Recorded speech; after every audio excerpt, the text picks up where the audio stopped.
بسم اللہ الرحمن الرحیم۔ آج انشاءاللہ تبارک و تعالی شعبان المعظم کی فضیلت کے علاوہ خصوصاً شعبان المعظم کی جو نصف رات ہے جس کو شب برات کہا جاتا ہے، اس رات کی کیا تخصیص ہے، کیا حقیقت ہے اور کیا اہمیت ہے، اور نبی پاک صلی اللہ علیہ وآلہ وسلم نے یہ رات کس طرح گزاری اور اس رات نبی پاک صلی اللہ علیہ وسلم نے کس طرح عبادت فرمائی، اس کی حقیقت احادیث مبارکہ کی روشنی میں سمجھنے کی کوشش کریں گے۔ سب سے پہلی احادیث مبارکہ جو خصوصاً شعبان المعظم کی 15ویں کے رات اور دن کے حوالے سے ہے، اور یہ حدیث پاک سنن ابن ماجہ شریف کے اندر موجود ہے، اور اس کے روایت کرنے والے حضرت علی المرتضیٰ شیخ خدا رضی اللہ تعالیٰ عنہ ہیں۔ بیان کرتے ہیں ان علی ابن ابی طالب رضی اللہ تعالیٰ عنہ، حضرت علی المرتضیٰ شیخ خدا رضی اللہ تعالیٰ عنہ بیان کرتے ہیں، قال رسول اللہ صلی اللہ علیہ وسلم، فرمایا کہ اللہ کے حبیب صلی اللہ تعالیٰ علیہ وسلم نے ارشاد فرمایا، اذا کانت لیلۃ النصف من شعبان، فرمایا کہ جب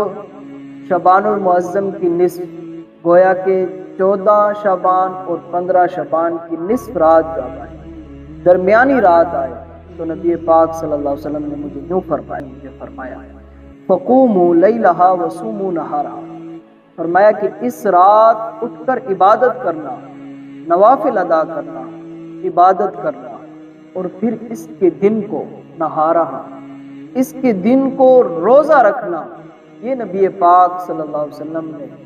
مجھے حکم فرمایا تھا کہ جب شعبان المعظم کی نصف رات آئے، فرمایا اس رات کو اٹھ کر عبادت کرنا اور پھر اس کے دن کو روزہ رکھنا، اور آگے نبی پاک صلی اللہ علیہ وآلہ وسلم نے فرمایا اس کی کیا حقیقت ہے، یا اس کی جو مزید وضاحت فرمائی نبی پاک صلی اللہ علیہ وسلم نے، وہ یہ تھی کہ فَإِنَّ اللَّهَ يَنزِلُ فِيهَا لِغُرُوبِ الشَّمْسِ إِلَى السَّمَاءِ الدُّنْيَا، فرمایا کہ جب یہ رات آتی ہے تو اللہ تبارک و تعالی جل جلالہ اپنی شان کے لائق، حیت والی شان کے لائق آسمان دنیا پر تشریف لے۔ اب شعبان المعظم کی یہ نصف رات اور عام راتوں کے اندر فرق یہ ہے کہ عام رات اللہ تبارک و تعالی جل جلالہ اپنی شان کے مطابق ہر رات آخری پہر جو ہے وہ اپنی شان کے مطابق آسمان دنیا پر تشریف لے آتا ہے، اور جو التجا کرنے والے ہوتے ہیں ان کی طرف خصوصاً پروردگار کی طرف سے کرم نوازیاں ہوتی ہیں۔ لیکن جو نصف شعبان المعظم کی رات ہے اس کی خصوصاً فضیلت یہ ہے کہ نبی پاک صلی اللہ علیہ وسلم نے فرمایا جیسے 14 شعبان کا سورج غروب ہوتا ہے، غروب ہوتے ہی پروردگار جو ہے اپنی شان کے مطابق آسمان دنیا پر تشریف لے آتا ہے، اور آگے نبی پاک صلی اللہ علیہ وسلم نے ارشاد فرمایا فیقول، اور پروردگار کی طرف سے حکم ہوتا ہے جس کو نبی پاک صلی اللہ علیہ وسلم نے بیان فرمایا، الا من مستغفر لی فاغفر لہ، اعلان ہوتا ہے کہ ہے کوئی مجھ سے معافی طلب کرنے والا، ہے کوئی اپنے گناہوں کی معافی مانگنے والا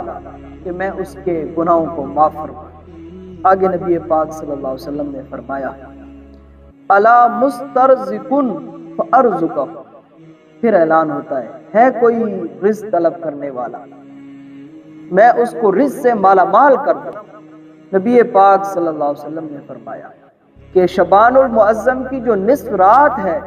اس رات اعلان کیے جاتے ہیں پروردگار کی طرف سے کہ ہے کوئی رزق طلب کرنے والا، وہ آ جائے، ہم اس سے رزق سے اس شخص کو رزق سے مالا مال کر دیں۔ اور اس طرح کے بہت سارے اعلان ہوتے ہیں، اور یہ بھی اعلان ہوتا ہے الا مبتلن فوعافیہ، ہے کوئی ایسا شخص جو کسی ایسی مشکل میں مبتلا ہو، وہ آئے اور وہ ہم سے مانگے، پروردگار فرماتا ہے کہ ہم اس کے مشکلات کو آسان کر دیں، کی مشکلات کو ختم کر دیا، اللہ قضا اللہ قضا۔ اسی طرح کے بہت سارے اعلان ہوتے رہتے ہیں۔ شعبان المعظم کی نصف رات کو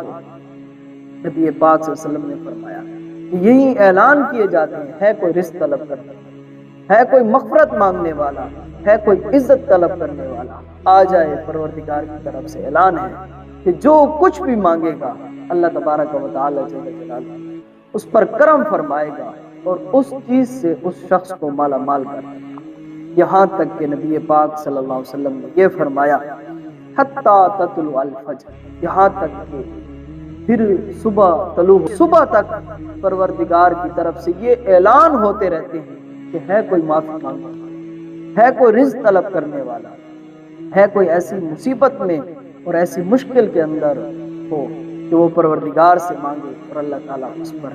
رحم اور کرم فرمائے اور اسے مالا مال فرمائے۔ اب اس حدیث مبارکہ میں نبی پاک صلی اللہ علیہ وسلم کی دو سنتیں ثابت ہو رہی ہیں۔ پہلی سنت تو یہ ہے کہ شعبان المعظم کی اس نصف رات جس کو ہم شب برات کہتے ہیں، اس رات اٹھ کر عبادت کرنا، یہ بھی نبی پاک صلی اللہ علیہ وسلم کی سنت ہے۔ پھر دن کے وقت روزہ رکھنا اس حدیث مبارکہ سے ثابت ہو رہا ہے اور نبی پاک صلی اللہ علیہ وسلم کی سنت ہے۔ اب وہ لوگ خصوصاً اس بات کی طرف توجہ کریں جو یہ کہتے ہیں کہ شب برات کی کوئی حقیقت نہیں، کوئی وجود نہیں، اس رات کی کوئی تخصیص نہیں۔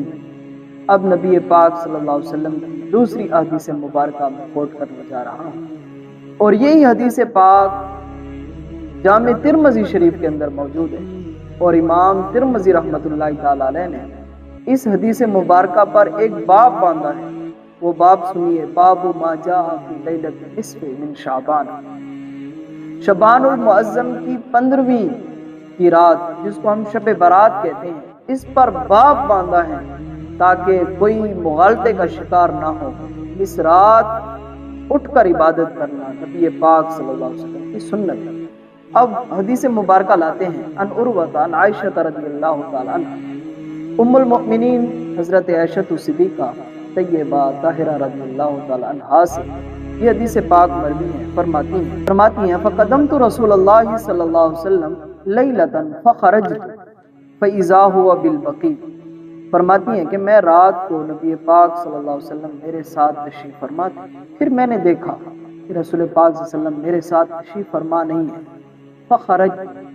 تو میں رسول پاک صلی اللہ علیہ وسلم کو تلاش کرنے کے لیے نکل پڑی کہ میں ڈھونڈوں کہ رسول پاک صلی اللہ علیہ وسلم کہاں تشریف فرما ہے۔ آگے فرماتی ہیں یہاں تک کہ میں نے دیکھا رسول پاک صلی اللہ علیہ وسلم جنت البقیع کے اندر تشریف فرما ہے۔ اور فرماتی ہیں جب میں پہنچی نبی پاک صلی اللہ علیہ وسلم کی برگاہ بےکس پناہ کے اندر تو رسول پاک صلی اللہ علیہ وسلم نے مجھے یوں فرمایا اکنتی تخافین ان یحیف اللہ علیک ورسولہ، فرمایا عائشہ صدیقہ آپ دوڑتی دوڑتی میرے پاس آ گئی، کیا یہ آپ کے ذہن میں گمان آیا کہ اللہ اور اس کا رسول صلی اللہ علیہ وسلم آپ کی حق تلفی فرمائیں گے؟ اب یہاں سے میں ایک بات کی وضاحت کرتا چلوں، خصوصاً یہ رات شعبان المعظم کی نصف رات جو تھی یہ باری کے لحاظ سے ام المؤمنین حضرت عائشہ صدیقہ طیبہ طاہرہ رضی اللہ تعالیٰ عنہا کی تھی، اور رسول پاک صلی اللہ علیہ وسلم ان کے ساتھ تشریف فرما تھے۔ پھر رسول پاک صلی اللہ علیہ وسلم نکلے نوافل ادا کرنے کے لیے، عبادت کرنے کے لیے تشریف لے آئے۔ تو اب ام المؤمنین حضرت عائشہ صدیقہ طیبہ طاہرہ رضی اللہ تعالیٰ عنہا فرماتے کہ میں رسول پاک صلی اللہ علیہ وسلم کو تلاش کرنے کے لیے نکل پڑا، جب میں پہنچی تو رسول پاک صلی اللہ علیہ وسلم نے یوں فرمایا، اور فرماتی ہیں کہ جب میں بیدار ہوئی تو بتقاضۂ بشری میرے دل کے اندر خیال پیدا ہوا کہ کہیں رسول پاک صلی اللہ علیہ وسلم کسی اور زوجہ اطہر کے ہاں تشریف نہ فرما دیں۔ اور یہ بھی حدیث پاک کے الفاظ ہیں، فرماتی ہیں قلت یا رسول اللہ صلی اللہ علیہ وسلم، عرض کی اے اللہ کے حبیب صلی اللہ تعالی علیہ وسلم، میں یا رسول اللہ علیہ وسلم میرے دل کے اندر یہ گمان گزرا کہ کہیں اللہ کے رسول صلی اللہ علیہ وسلم کسی اور زوجہ اطہر کے ہاں تشریف نہ فرما۔ بتقاضۂ بشری میرے دل کے اندر خیال آیا، گویا جو شخص نبی پاک صلی اللہ علیہ وسلم کی بارگاہ میں آئے اور اس کے دل کے اندر جو بات ہو وہ نبی پاک صلی اللہ علیہ وسلم پہلے سے جان لیتے ہیں۔ یہ نبی پاک صلی اللہ علیہ وسلم کی بصارت تھی، یہ نبی پاک صلی اللہ علیہ وسلم کا علم تھا، یہ نبی پاک صلی اللہ علیہ وسلم کا کشف تھا، اور یہ نبی پاک صلی اللہ علیہ وسلم کا کمال تھا کہ کس لحاظ سے ام المؤمنین حضرت عائشہ صدیقہ طیبہ طاہرہ رضی اللہ تعالیٰ عنہا میرے نبی پاک صلی اللہ علیہ وسلم کی بارگاہ میں۔ اور پھر دوسری بات یہ کہ پھر دوسری بات کی بھی میں وضاحت کرتا چلتا ہوں۔ اب ام المؤمنین حضرت عائشہ صدیقہ طیبہ طاہرہ رضی اللہ تعالیٰ عنہا جو خیال تھا، جو گمان تھا، وہ رسول پاک صلی اللہ علیہ وسلم کے ساتھ کہ رسول پاک صلی اللہ علیہ وسلم کہاں تشریف لے گئے، لیکن رسول پاک صلی اللہ علیہ وسلم نے اپنے اسم کے ساتھ پروردگار کے اسم کو شامل کیا اور ساتھ یہ کہا اکنتی تخافین ان یحیف اللہ علیک ورسولہ، یہ بات فرمائی گویا کہ رسول پاک صلی اللہ علیہ وسلم کی طرف سوء ظن کرنا اور رسول پاک صلی اللہ علیہ وسلم کا ادب کرنا، یہ در حقیقت پروردگار کا ادب ہے، پروردگار کی طرف سوء ظن ہے۔ یہ اشارہ تھا رسالت مآب صلی اللہ علیہ وسلم کے منصب رسالت کی طرف اشارہ کہ ان کی طرف ان کا ادب کرنا، ان کی طرف سوء ظن رکھنا، یہ در حقیقت پروردگار کا ادب ہے اور پروردگار کی طرف سوء ظن ہے۔ اب اس کے جواب میں نبی پاک صلی اللہ تعالی علیہ وسلم نے ارشاد فرمایا، فقال، اے ام المؤمنین سنیے، ان اللہ عز وجل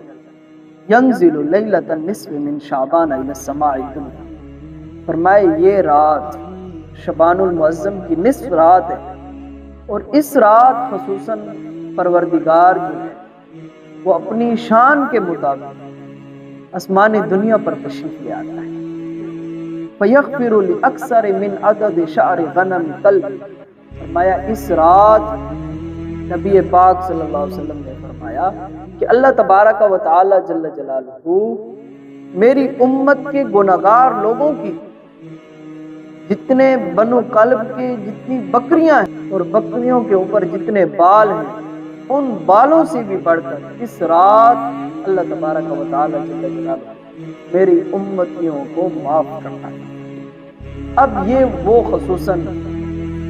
اس رات کی فضیلت جو نبی پاک صلی اللہ علیہ وسلم نے ان الفاظ کے ساتھ ذکر کرتے ہیں۔ اب اس پوری احادیث مبارکہ سے یہ بات ثابت ہے کہ اس رات اٹھ کر عبادت کرنا اور اس رات اٹھ کر عبادت کرنا، نوافل ادا کرنا، یہ نبی پاک صلی اللہ علیہ وسلم کی سنت ہے، اور اسی طرح کی حدیث مبارکہ حضرت ابو بکر صدیق رضی اللہ تعالیٰ عنہ سے بھی مروی ہے، اور ام المؤمنین حضرت عائشہ صدیقہ طیبہ طاہرہ رضی اللہ تعالیٰ عنہا سے بھی یہی حدیث پاک ہے وہ مروی ہے۔